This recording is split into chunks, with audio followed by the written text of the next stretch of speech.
चलो अब पहले हमने जो है वो इनकी डेफिनेशन थोड़ी बहुत पढ़ी हुई है कि ग्रोथ का क्या मतलब होता है और जो है वो डेवलपमेंट का क्या मतलब होता है। तो क्या मतलब होता है ग्रोथ का क्या मतलब है? Increase in the size of the body. और बायो में हम कहते हैं कि जो हमारे ऑर्गन्स की मतलब जो है वो ग्रोथ होती है या नशुरमा होती है, उसी चीज को हम कंसीडर करते हैं ग्रोथ। और डेवलपमेंट क्या होती है? जो हमारी इमोशनल कैपेबिलिटीज इंक्रीज होती हैं, हमारी स्किल्स इंक्रीज होती हैं, हमारी जो है वो इंटेलिजेंस का लेवल इंक्रीज होता है, तो वो हमारी क्या होती है? Basically development. तो इन दोनों को हमने कंप्रिहेंसिवली पढ़ना है आज डिटेल में कि ऐसे कौन कौन से फैक्टर्स हैं जो ग्रोथ में और डेवलपमेंट में जो है वो डिफरेंस क्रिएट करते हैं। हम जो है इन दोनों टर्म्स को ऑलमोस्ट जो है वो इंटरचेंजेबल करते हैं, यानी इन दोनों को एक दूसरे की जगह पर रिप्लेस कर देते हैं, यानी ग्रोथ को और डेवलपमेंट को सेम समझते हैं, लेकिन ये दोनों डिफरेंट फैक्टर्स हैं। ग्रोथ अलग चीज है एक इंडिविजुअल की, और जो है वो डेवलपमेंट अलग चीज है।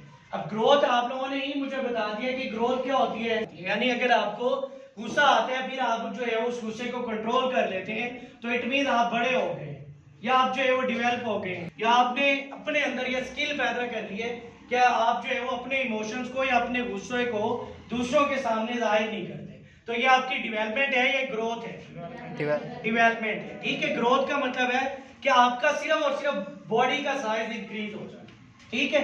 लेकिन डेवलपमेंट क्या है कि आपकी मेंटली जो है वो ग्रो करना, या आप जो है वो मेंटली तौर पर अगर स्ट्रांग होते हैं तो तब आप जो है अपने इमोशंस को किसी के सामने प्रेजेंट नहीं करते। तो बेसिकली ये एक किस्म की डेवलपमेंट की एग्जांपल। तो जब भी आप लोग डिफरेंस लिखते हैं, मतलब आप लोग एग्जाम में डिफरेंस लिखते हैं, तो आपने हमेशा जो है वो पेज को दो हिस्सों में डिवाइड करना है। एक साइड पे आपने लिखनी है, मतलब आप लिख रहे हैं जी डेवलपमेंट से रेलिवेंट, तो आपने इसमें डेवलपमेंट से रेलिवेंट ही चीजें लिखनी है।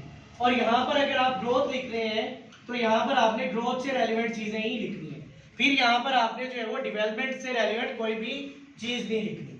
तो इन दोनों को हम इन डिटेल डिस्कस करते हैं, तो ये दोनों का डिफरेंस बन जाएगा। डिफरेंस का मतलब है कि वो चीज जो मिसाल के तौर पे मेरे अंदर और आपके अंदर कोई चीज अगर डिफरेंस है, फिजिकल भी हो सकती है, मेंटल भी, सोशल भी, कोई भी चीज एग्जिस्ट कर सकती है। तो डिफरेंस का मतलब है कि इसका एक पॉइंट जो यहाँ पर मैं लिखूंगा वो इसी से रेलिवेंट होगा, यानी कि मैं यहाँ वाला पॉइंट यहाँ पर तो लिख रहा हूँ लेकिन इससे रेलिवेंट जो पॉइंट है वो यहाँ पे आके लिख रहा हूँ। तो डिफरेंस का मतलब यही होता है कि जो पॉइंट आपने यहाँ पे डिस्कस किया है वही उसी से रेलिवेंट यहाँ पे डिस्कस करें। फॉर एग्जाम्पल यहाँ पे लिखने हैं आपने इसकी डेफिनेशन, तो यहाँ पर भी इसके सामने इसकी डेफिनेशन लिखेंगे। यहाँ पर लिखी इसने आपने टाइप्स इसकी, फॉर एग्जाम्पल, तो यहाँ पर भी इसकी टाइप्स लिखनी है, ठीक है। यहाँ पे लिखा है इसकी इंपॉर्टेंस, तो इसकी भी इंपॉर्टेंस यहाँ पर लिखनी है। ये ना हो कि आप डेफिनेशन इसकी यहाँ लिख रहे हैं, इसकी यहाँ लिख रहे हैं, इसकी टाइप्स यहाँ लिख रहे हैं, इसकी टाइप्स यहाँ लिख रहे हैं, तो ये सारा जो है वो क्या है, किस्म का डिफरेंस जो होगा वो सही तरह से इलेबोरेट नहीं हो सकेगा। तो डिफरेंस का यही मतलब होता है कि जो भी चीज लिखे उसको आमने सामने लिखे और पेज को दो हिस्सों में डिवाइड करके लिखना हो। यानी हमारी जो डेवलपमेंट होती है वो बेसिकली दो फैक्टर्स उसको इन्फ्लुएंस करती हैं। एक हमारी हेरिडिटी, हेरिडिटी किसको कहते हैं? विरासत। और दूसरा एनवायरनमेंट। मतलब हम लोग इस तरह से कंसीडर कर लेते हैं कि अगर एक बंदे की या एक स्टूडेंट की फैमिली बहुत एजुकेटेड है तो वो बच्चा जो है वो बेसिक जो वैल्यूज हैं या जो बेसिक स्किल्स हैं वो अपने घर वालों से सीख लेगा। तो इट मींस ये उसकी हेरिडिटी में ये फैक्टर इंक्लूड हो जाएगा, यानी उसकी कैपेसिटीज जो है वो घर से कोई ना कोई चीज सीख लेगा। तो इसको हम कहते हैं हेरिडिटी फैक्टर्स, यानी हम जो है वो अपने आप को as an individual from the family terms भी जो है वो डेवलप करते हैं।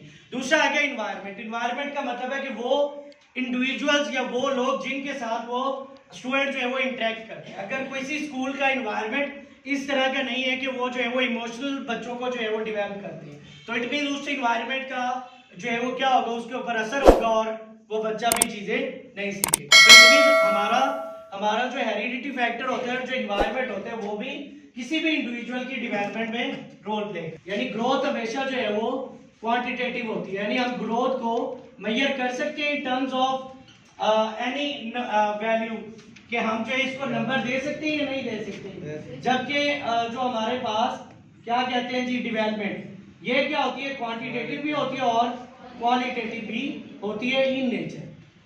मिसाल के तौर पे मैं आपको कहूँ कि एक इंडिविजुअल जो है वो उसकी हाइट कितनी है, ठीक है, तो हाइट आप जो है वो मेजर कर सकते हैं in terms of feets, in terms of centimeter या इन टर्म्स ऑफ मीटर्स, ठीक है। तो ये हमारी जो है वो क्वांटिटेटिव इन नेचर है। जैसे फॉर एग्जांपल मैं कहता हूँ आपकी मैंने मेंटल एबिलिटीज को चेक करना है, तो मेंटल एबिलिटीज कहाँ पर आपकी चेक हो सकती हैं? जब आप टेस्ट देते हैं, जब आप मैथ से रेलिवेंट न्यूमेरिकल करते हैं, तब आपकी जो है वो क्या मतलब कहते हैं जी डेवलपमेंट को हम इन नंबर जो है वो चेक कर सकते हैं। तो इट मीन जो हमारे पास डेवलपमेंट होती है वो क्वांटिटेटिव भी होती है और क्वालिटेटिव भी होती है। कैसे?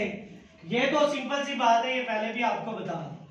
अब कोई भी इंडिविजुअल बंदा मतलब कोई भी स्टूडेंट जो है वो जब छोटा होता है तो वो इतना ज्यादा डेवलप नहीं होता, ये इतनी ज्यादा उसके पास स्किल्स नहीं होती। तो जैसे जैसे आप ग्रो करते हैं एज एन इंडिविजुअल, तो आप खुद को क्या कर रहे होते हैं? इंप्रूव कर रहे होते हैं, आप खुद को डेवलप कर रहे होते हैं। तो इट मीन्स जो डेवलपमेंट है वो फिजिकल चेंज के साथ साथ ही अक्कर होती है। यानी एक इंडिविजुअल जो छोटा बच्चा होता है उसकी डेवलपमेंट इतनी ज्यादा नहीं होती, तो जैसे जैसे इंसान ग्रो कर रहा होता है वैसे वैसे वो खुद को डेवलप भी कर रहा होता है।